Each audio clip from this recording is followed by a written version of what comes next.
Hello guys, welcome back to my channel Shrutika Shijale channel तुमचं खूप खूप स्वागत आहे. आजच्या न्यू लाईफ चेंजिंग व्हिडिओचं टॉपिक आहे आयुष्यात ना कधीच स्वतःला गमवू नका.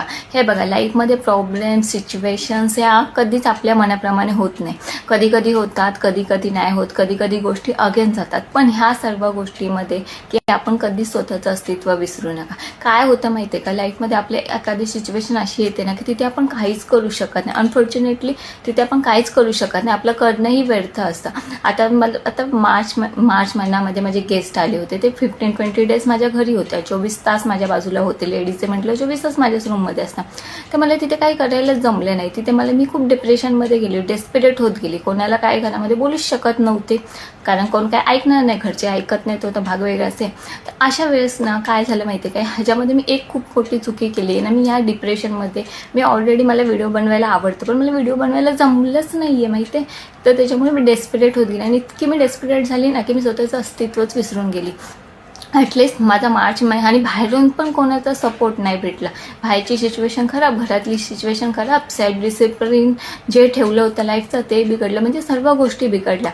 आत्ता कुठे हळूहळू सर्व गोष्टी या व्यवस्थित लाईनीवर येत चालल्यात माझ्या. पण मला एक सांगायचं आहे ना की आपण बाहेरच्या परिस्थितीमुळे, लाईफच्या प्रॉब्लेममुळे, कोणाच्या पाठमागे धावण्यामुळे आपण स्वतःचं अस्तित्व विसरून जातो. आपण विसरून जातो बाई, लाईफ आणि प्रॉब्लेम सिच्युएशन ह्या सर्वांपेक्षा आपली एक स्वतःची लाईफ पण आहे. बघा, लाईफमध्ये प्रॉब्लेम सिच्युएशन ही येणारच, पण त्या परिस्थितीला कसं सामोरे जायचं नाही हे आपल्या हातामध्ये असतं.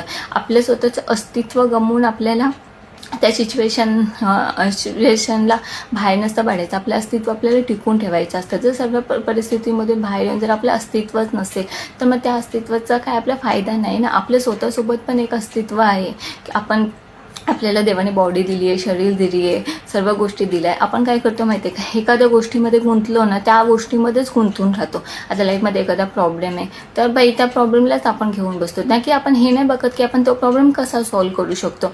किंवा लाईफमध्ये कोणतीही सिच्युएशन येऊ दे ना, आपण ना, आता समजा तुम्हाला कोण आवडते, तुम्ही त्याच्या मागे धावते, तर आपण काय करतो, त्याच्याच मागे धावत जातो आणि त्याच्यामध्ये आपण आपली सेल्फ रिस्पेक्ट गमावतो.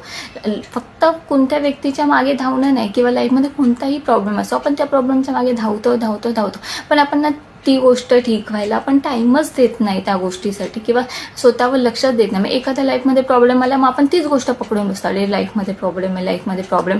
मग त्याच्यामध्ये मग कुठल्या लाईफचा मोठा प्रॉब्लेम असेल किंवा छोटा प्रॉब्लेम असेल, अरे माझ्या लाईफमध्ये प्रॉब्लेम आहे, टेन्शन आहे. ह्याच्यामध्ये ना आपल्या खाण्यापिण्याकडे लक्ष नसतं, आपल्या हेल्थकडे लक्ष नसतं, आपल्या करिअरकडे आपलं लक्ष नसतं. तेवढं आपण टाईम वेस्ट घालवतो आजच्या दुनियेमध्ये. आणि ह्याच्यामध्ये काय होतं माहिती आहे का, आपण आपलं अस्तित्वच विसरून